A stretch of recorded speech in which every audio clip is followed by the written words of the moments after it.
स्वामी समर्थ सांगतात, आपल्या घरात खरोखर देवाचा वास आहे का हे ओळखण्यासाठी 5 सोपे संकेत मिळतात. एका भक्ताने स्वामी समर्थांना विचारलं, माझ्या घरात देवाचा वास आहे का? स्वामी महाराज शांतपणे हसले आणि म्हणाले, बाळा, देवाचा अंश घरात आहे की नाही हे या 5 गोष्टींनी कळतं. पहिला संकेत, सद्भावना आणि प्रेम. घरातील माणसांमध्ये जर नेहमी प्रेम, आपुलकी, आदर आणि शांतता असेल तर देवाचा वास नक्कीच तिथे असतो. दुसरा संकेत, सतत नामस्मरण.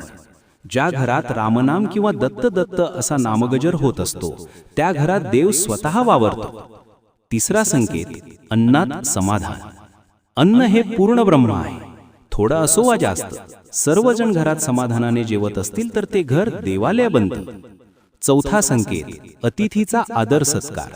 ज्या घरात आलेल्या पाहुण्याला अतिथी देव मानून